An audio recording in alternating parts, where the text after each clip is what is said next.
समाजातील प्रत्येक घटना थेट आपल्यापर्यंत पोहोचवणारे आपलं हक्काचं न्यूज चॅनल क्रांती सूर्य न्यूज. संपादक शशिकांत राजवंत. 10वी पास असो वा नापास, करिअरची संधी आता खास. शासकीय औद्योगिक प्रशिक्षण संस्था पलूस येथे प्रवेश प्रक्रिया सुरू. इलेक्ट्रिशियन, मशिनिस्ट, फिटर, कोपा आणि ड्रेस मेकिंग या व्यवसायांमध्ये प्रवेशाची सुवर्ण संधी उपलब्ध. कौशल्य मिळवा, भविष्य घडवा, रोजगाराच्या वाटेवर आत्मविश्वासाने पुढे चला. दरमहा 500 रुपये विद्यावेतन, कौशल्य प्रशिक्षणासह उज्ज्वल जीवन. एसटीची ITI पर्यंत सोय, यशाकडे वाटचाल होय. मर्यादित जागा, त्वरा करा, वेळ दौडू नका, प्रवेश घेऊन भविष्य घडवू. शासकीय औद्योगिक प्रशिक्षण संस्था पलूस. आजचा प्रवेश, उद्याचा विश्वास, कौशल्याची कास, रोजगार हमखास. तर आजच प्रवेश घ्या. ठिकाण शासकीय औद्योगिक प्रशिक्षण संस्था, कृष्णा सूतगिरणी, आंधळी रोड, पलूस तालुका, पलूस, जिल्हा सांगली.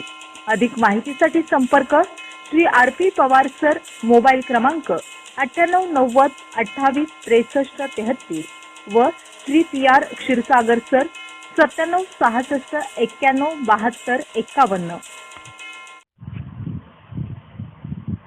सांगली जिल्ह्यातील नशेखोरीवर आळा घालण्यासाठी स्थानिक गुन्हे अन्वेषण शाखेने मोठी कारवाई करत नशेसाठी वापरल्या जाणाऱ्या मेफेन टर्माइनच्या 84 इंजेक्शनांसह एका युवकाला अटक केली आहे. या कारवाईत एकूण 56,900 रुपयांचा मुद्देमाल जप्त करण्यात आला.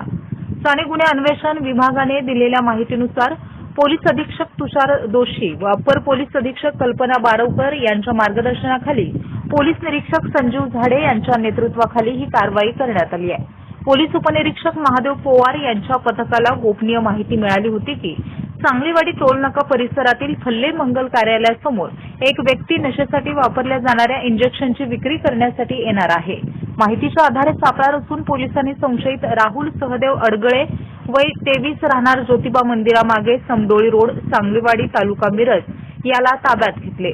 त्याच्या ताब्यातील कापडी पिशवीची झडती घेतली असता मेफेन टर्माइनची 84 इंजेक्शने आढळून आली. चौकशीत संशयित आरोपीने ही इंजेक्शने इंडिया मार्ट ॲपद्वारे ऑनलाईन मागून तरुणांना नशेसाठी व उत्तेजक पदार्थ म्हणून जादा दराने विक्री करण्यासाठी आणल्याची कबुली दिली. पोलिसांनी 84 इंजेक्शने व iPhone 11 मोबाईल असा एकूण 56,900 रुपयांचा मुद्देमाल जप्त केला.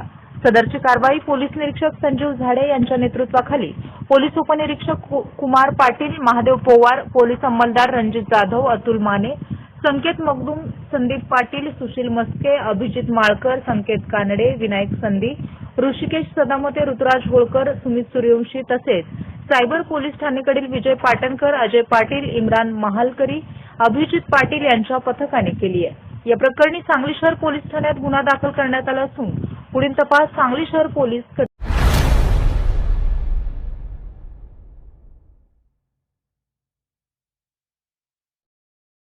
क्रांती सूर्य न्यूज. संपादक शशिकांत राजवंत. सबस्क्राईब करा.